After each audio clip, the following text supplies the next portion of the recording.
आज के इस वीडियो में हम लोग पढ़ने वाले हैं 3 डायमेंशनल ज्योमेट्री, जिसके अंदर हम लोग पढ़ेंगे लाइन। आज हम लोग पूरा लाइन को कवर करने वाले हैं। 3 डायमेंशनल ज्योमेट्री में अगर हम लोग देखें तो केवल और केवल दो चीज पढ़ना होता है, एक होता है प्लेन और एक होता है लाइन। तो आज हम लोग पूरे लाइन का थ्योरी पार्ट इस वीडियो में कवर करने वाले हैं। तो चलिए स्टार्ट करते हैं। तो यहाँ पे हम लोग पढ़ेंगे 3D, इसमें लाइन पढ़ेंगे, वो पूरा संक्षिप्त में पढ़ेंगे, केवल और केवल थ्योरी पार्ट पढ़ेंगे। तो हम लोगों को लाइन में जो पढ़ना होता है वो केवल और केवल तीन चीज पढ़ना है। एक तो पहला है equation of line in space, line का इक्वेशन पढ़ना है। दूसरा चीज है पढ़ना angle between two lines, and तीसरा है shortest distance between two lines. तीन ही चीज पढ़ना है। पूरे 3D में जो लाइन है उसमें तीन चीज पढ़ना है। पहला तो पढ़ना है लाइन का इक्वेशन, फिर दूसरा पढ़ना है एंगल बिटवीन टू लाइंस, तीसरा पढ़ना है shortest distance between two lines. तो सबसे पहले है equation of line in space.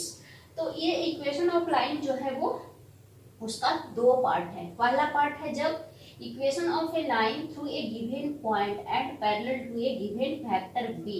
इसमें है कि एक कंडीशन ऐसा बनेगा जब एक पॉइंट दिया हुआ रहेगा जिससे लाइन क्या है पास कर रहा है, और वो लाइन जो है पैरेलल होगा किसी दूसरे लाइन के। तो सपोज ये कोई वेक्टर है दिया हुआ बी वेक्टर, तो यहाँ पे क्या है ये इस वेक्टर के पैरेलल एक लाइन है, इसका हम लोगों को इक्वेशन निकालना है, जबकि इस पे क्या है एक पॉइंट हम लोगों का इसका दिया हुआ है। तो इस लाइन का इक्वेशन निकालना है। तो इसमें भी क्या होगा, ये दो फॉर्म में बनता है। एक वेक्टर फॉर्म ऑफ इक्वेशन होता है, equation of line in vector form, और equation of line in Cartesian form. तो ये सारी चीजें हम लोग यहाँ पे देखेंगे। तो ये हो गया एक, जब कोई लाइन का इक्वेशन हम लोग निकालेंगे जब एक पॉइंट दिया हुआ होगा और वो पैरेलल होगा किसी दूसरे वेक्टर की। अब यहाँ पे है equation of a line passing through two given points. अब दूसरा कंडीशन ये बनता है कि एक लाइन का हम लोगों को इक्वेशन निकालना है जबकि इसका दो पॉइंट दिया हुआ है। दो पॉइंट दिया हुआ है तो हम लोगों को लाइन का इक्वेशन निकालना है। यही दो चीज हम लोगों को दो कंडीशन बनेगा। एक कंडीशन बनेगा जब एक लाइन का एक वेक्टर के पैरेलल होगा लाइन, और जबकि एक पॉइंट दिया हुआ होगा। और दूसरा कंडीशन बनेगा जब दो पॉइंट दिया हुआ है तो उससे जाने वाली जो लाइन होगी उसका इक्वेशन हम लोगों को निकालना है। अब जब इक्वेशन ऑफ लाइन हम लोगों का निकल गया तो क्या बनेगा, तीन कंडीशन बनता है। या तो लाइन क्या होगा एक दूसरे के पैरेलल होगा, या तो लाइन एक दूसरे के पैरेलल होगा, या तो एक दूसरे के परपेंडिकुलर होगा, या तो एक दूसरे पे कट करेगा। एक तीसरा कंडीशन जो बनता है वो अस्क्यू लाइन होता है, वो लाइन जो न तो पैरेलल होता है न ही एक दूसरे को कट करता है। यानी इस तरह से लाइन जाएगा, इस तरह से टेढ़ा जाएगा, कंडीशन बन जाता है इस तरह से। ये लाइन हो गया, न तो पैरेलल है न तो एक दूसरे को कट करता है, तो ये कंडीशन क्या होता है, अस्क्यू लाइन कहलाता है। ये दोनों लाइन क्या कहलाता है, अस्क्यू लाइन। एक लाइन जो होता है एक दूसरे के पैरेलल हो गया, एक दूसरे को कट करेगा तो क्या बन जाएगा, एक एंगल बनेगा, वो हम लोगों को निकालना होगा। और एक लाइन क्या है इस तरह से होता है जो अस्क्यू लाइन कहलाता है, ना तो कट करता है ना तो पैरेलल होता है। तो यही तीन कंडीशन बनता है जब दो लाइन का इक्वेशन, यही तीन कंडीशन बनता है दो लाइन के बीच में। तो आगे हम लोग एक एक करके डिस्कस करेंगे। तो सबसे पहले हम लोग डिस्कस करते हैं equation of a line through a given point and a parallel to a given vector. Equation of a line through a given point. तो यहाँ पे क्या हो जाएगा, इसका भी क्या होगा दो फॉर्म में होता है। एक होता है vector form, vector equation of line, और दूसरा होगा कार्टेशियन इक्वेशन ऑफ लाइन। तो यहाँ पे कंडीशन क्या होगा, एक वेक्टर दिया हुआ है बी जिसके पैरेलल एक लाइन है जिसका हम लोगों को इक्वेशन निकालना है। सपोज यह लाइन है, इस पे एक पॉइंट दिया हुआ है ए।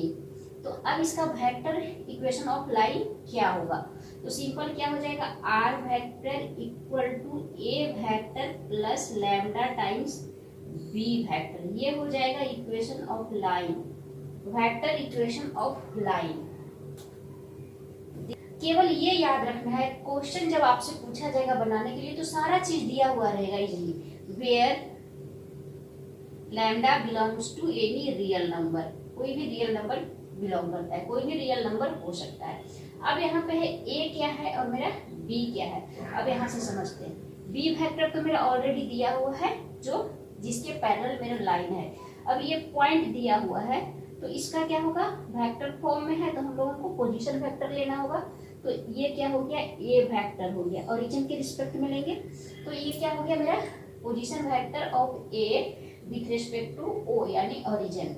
और यहाँ पे आर जो वेक्टर है, यहाँ पे पी कोई पॉइंट ले लेंगे जिसका हम लोगों को इक्वेशन निकालना है, उसका पोजीशन वेक्टर है आर। यही चीज यहाँ पे है, R vector equal to A vector plus lambda times B vector. जब वेक्टर फॉर्म में है तो हम लोग पोजीशन वेक्टर ले लेंगे। अब है कार्टेशियन इक्वेशन ऑफ लाइन। तो अब कार्टेशियन इक्वेशन ऑफ लाइन क्या होगा, जब ये पॉइंट दिया हुआ है तो पॉइंट अगर इस तरह से दिया हुआ है पॉइंट फॉर्म में x1 y1 z1 इस तरह से दिया हुआ है, तो मेरा लाइन का इक्वेशन क्या हो जाएगा, x minus x1 upon a equal to y minus y1 upon b equal to z minus z1 upon c। ये क्या हो गया, कार्टेशियन इक्वेशन ऑफ लाइन। ये है। अब यहाँ पे क्या है, x1 y1 z1 तो मेरा पॉइंट है, ये पॉइंट जो एक पॉइंट दिया हुआ है वो है। ए बी सी क्या है, ए बी सी जो है वो मेरा क्या है, डायरेक्शन रेशियो है इस लाइन का, बी वेक्टर का, जो जिसके क्या है, ये लाइन क्या है, पैरेलल है। ये बी वेक्टर जो इस तरह से दिया हुआ है, B vector equal to A I cap plus B J cap plus C K cap, इस तरह से इसका इक्वेशन अगर दिया हुआ है तो ए बी सी क्या हो जाएगा, direction ratio of vector B.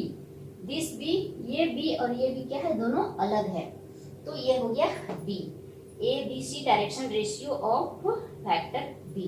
तो ये दो इक्वेशन हो गया मेरा, जब एक पॉइंट और एक पॉइंट दिया हुआ होगा लाइन का और किसी वेक्टर के पैरेलल होगा, तो ये हो गया दो इक्वेशन, वेक्टर फॉर्म में और कार्टेशियन फॉर्म में। अब आर्न of line passing through two given points, तो इसमें भी ये होगा vector equation of line, equation of line, and दूसरा हो जाएगा Cartesian equation of line. Okay, तो वेक्टर इक्वेशन ऑफ लाइन क्या होगा, यहाँ पे क्या है, दो पॉइंट दिया हुआ है, सपोज ए पॉइंट है और ये बी पॉइंट है, इसका कोऑर्डिनेट x1 y1 z1, इसका कोऑर्डिनेट x2 y2 z2 दिया हुआ है। तो इस लाइन का हम लोगों को इक्वेशन निकालना है वेक्टर फॉर्म में और कार्टेशियन फॉर्म में। तो वेक्टर फॉर्म के लिए हम लोगों को क्या चाहिए, पोजीशन वेक्टर चाहिए, तो हम लोग ए वेक्टर मान लेते हैं, इसका position vector with respect to origin, and B point का position vector B with respect to O, and यहाँ पे पी कोई पॉइंट मान लेते हैं एक्स वाई जेड, जिसका पोजीशन वेक्टर हम लोगों को है आर, जो हम लोगों को लाइन का इक्वेशन निकालना है। तो अब हम यहाँ से देखते हैं क्या वेक्टर इक्वेशन ऑफ लाइन क्या हो जाएगा, R vector equal to A vector plus lambda times B vector minus A vector, ये हो जाएगा। जब प्रॉब्लम पूछा जाएगा तो हर चीज यहाँ पे क्लियर दिया हुआ रहेगा, where lambda belongs to real number. तो ए वेक्टर मेरा है पॉइंट ए का position vector with respect to origin, and B vector minus A vector. तो यही चीज मेरा क्या था, जब एक पॉइंट और पैरेलल था तो वो क्या था मेरा R vector equal to A vector plus lambda times B vector. यहाँ पे दो पॉइंट दिया हुआ है तो B vector minus A vector, ये दोनों को कंपेयर करके भी हम लोग याद रख सकते हैं। ये था मेरा पॉइंट पहला जो भी पढ़े थे इसका, और ये है मेरा इसका। तो R vector equal to A vector plus lambda times B vector minus A vector. अब कार्टेशियन इक्वेशन ऑफ लाइन क्या हो जाएगा, कार्टेशियन इक्वेशन में हो जाएगा simple, x minus x1 upon x2 minus x1 equal to y minus y1 upon y2 minus y1 equal to z2 minus z1 upon z2 minus z1। ये हो गया Cartesian equation of line. क्या हो गया, दो पॉइंट दिया हुआ है तो केवल क्या करना है, x minus x1 upon x2 minus x1 equal to y minus y1 upon y2 minus y1 equal to z minus z1 upon z2 minus z1, where x1 z1 x1 y1 z1 point A है and x2 y2 z2 point B है। तो यही चीज हम लोगों को बस याद रखना है। तो हो गया, 4 इक्वेशन ऑफ लाइन आ गया, 2 वेक्टर फॉर्म में और 2 कार्टेशियन फॉर्म में आ गया। अब यहाँ से हम लोग आगे बढ़ते हैं। लाइन का 3 कंडीशन बनेगा, या तो एक दूसरे को कट करेगा, या तो एक दूसरे के पैरेलल होगा, या परपेंडिकुलर होगा, या फिर अस्क्यू लाइंस होगा। तो सबसे पहले हम लोग निकाल लेते हैं एंगल बिटवीन 2 लाइंस। एंगल निकाल लेंगे। तो एंगल निकालने के लिए, एंगल बनने के लिए क्या होना चाहिए, लाइन एक दूसरे को कट करना चाहिए।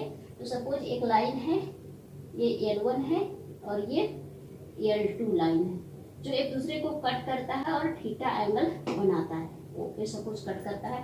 तो L1 लाइन का इक्वेशन क्या है, मान लेते हैं L1 लाइन का जो इक्वेशन है वो क्या है, R vector equal to A1 vector plus lambda times B1 vector. अभी पढ़े थे हम लोग लाइन का इक्वेशन इन वेक्टर फॉर्म, दोनों फॉर्म में दिया हुआ रहेगा, वेक्टर फॉर्म में भी दिया हुआ रह सकता है, कार्टेशियन फॉर्म में भी दिया हुआ रह सकता है। तो हम लोग दोनों को डिस्कस करेंगे। अब ये हो गया L2, तो अभी वेक्टर फॉर्म हम लोग देख रहे हैं, तो हो सकता है A2 vector plus mu times B2 vector. ये दोनों लाइन का इक्वेशन दिया हुआ है। अब ये दोनों एक दूसरे को कट कर रहा है थीटा पे। तो अब हम लोग यहाँ से निकालेंगे कॉस थीटा। थीटा पे कट करा है तो कॉस थीटा।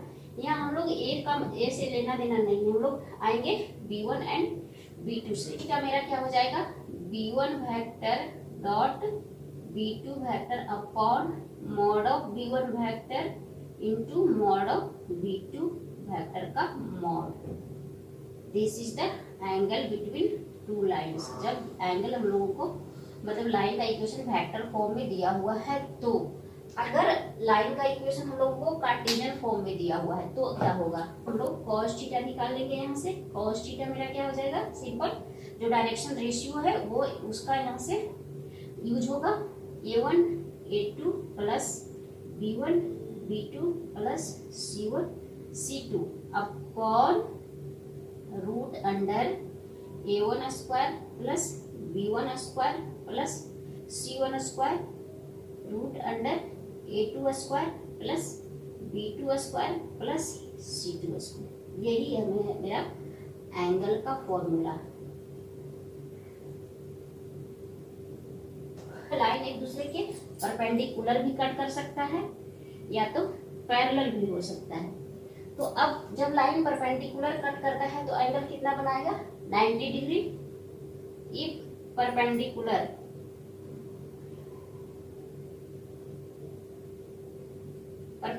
रहेगा तो देन थीटा मेरा क्या होगा, 90 डिग्री। देन cos 90 0, तो क्या हो जाएगा, कौन सा condition, A1 A2 plus B1 B2 plus C1 C2 equal to 0। ये कंडीशन हम लोगों को याद रखना है। जब परपेंडिकुलर होगा 2 लाइन तो इस कंडीशन को फॉलो करेगा। ये क्या है, मेरा VBI है। दूसरा है पैरेलल। जब पैरेलल होगा तो थीटा क्या होगा, या तो 0 डिग्री होगा या तो 180 डिग्री होगा। तो इसको हम लोग क्या करेंगे, साइन में अगर कन्वर्ट कर लेते हैं तो हम लोगों का आसान हो जाता है, वो थोड़ा कॉम्प्लिकेटेड है। तो कंडीशन क्या बन जाएगा मेरा, A1 upon A2 equal to B1 upon B2 equal to C1 upon C2। ये कंडीशन होगा जब 2 लाइन एक दूसरे के पैरेलल होगा, यानी थीटा 0 होगा। तो यही चीज हम लोगों को केवल पढ़ना है, एंगल बिटवीन 2 लाइंस में इतना पढ़ना है। अब हम लोग आगे बढ़ते हैं, shortest distance between 2 lines. 2 lines के बीच, 2 लाइन के बीच हम लोग को शॉर्टेस्ट डिस्टेंस निकालना है। तो शॉर्टेस्ट डिस्टेंस कब निकलेगा, तो यहाँ पे या तो लाइन एक दूसरे के पैरेलल होगा या तो अस्क्यू होगा। जब लाइन पैरेलल होगा इस तरह से एक दूसरे के, तब ये दोनों के बीच शॉर्टेस्ट डिस्टेंस क्या होगा वो निकालना है हम लोग को। या फिर लाइन जब अस्क्यू होगा, ना तो पैरेलल है ना तो कट करता है, तो इसके बीच का जो शॉर्टेस्ट डिस्टेंस है वो हम लोगों को निकालना है। इसके लिए हम लोगों को 2 लाइन का इक्वेशन चाहिए। तो सपोज L1 कोई लाइन है, L1 लाइन है जिसका इक्वेशन हम लोगों को दिया हुआ है वेक्टर फॉर्म में, वो है A1 vector plus lambda times B1 vector. और दूसरा इक्वेशन जो दिया हुआ है दूसरे लाइन का वो है R vector equal to A2 vector plus mu times v2 vector, ये हो गया। तो शॉर्टेस्ट डिस्टेंस बिटवीन, क्या हो जाएगा, shortest distance between these two lines, d equal to क्या हो जाएगा, सबसे पहले v1 vector cross v2 vector dot a2 vector minus a1 vector upon mod of v1 vector cross v2 vector का whole mod. केवल और केवल ये डिस्टेंस हम लोग फॉर्मूला याद रखना है। 3D में केवल और केवल हम लोगों को फॉर्मूला याद रखना है। डायरेक्ट दिया हुआ रहता है क्वेश्चन, वैल्यू हम लोगों को निकाल के बस इसमें क्या करना है, पुट करना है और सोल्व करना है। तो ये हो गया shortest distance between two askew lines, जब equation of line vector form में दिया हुआ है। तो इसका कार्टेशियन फॉर्म भी होता है पर वो पूछता नहीं, वो काफी लेंदी है। तो आइए हम केवल और केवल वेक्टर फॉर्म में पढ़ेंगे। अब दूसरा आ गया, जब distance between two parallel lines, जब दो लाइन पैरेलल है तो भी तो उसके बीच शॉर्टेस्ट डिस्टेंस होगा। तो यहाँ पे क्या हो जाएगा, जब दो लाइन पैरेलल है तो इक्वेशन क्या होगा, L1 क्या हो जाएगा, R vector equal to A1 vector plus lambda times B vector. यहाँ पे क्या होगा, जो लाइन पैरेलल है तो B इसका क्या होगा, दोनों सेम होगा। एंड L2 क्या हो जाएगा, R vector equal to A2 vector plus lambda times B vector. ये हो गया लाइन का इक्वेशन। तो अब क्या हो जाएगा, shortest distance between two parallel lines क्या होगा, यहाँ पे होगा B vector dot A2 vector minus A1 vector upon mod of B vector का होल मॉड।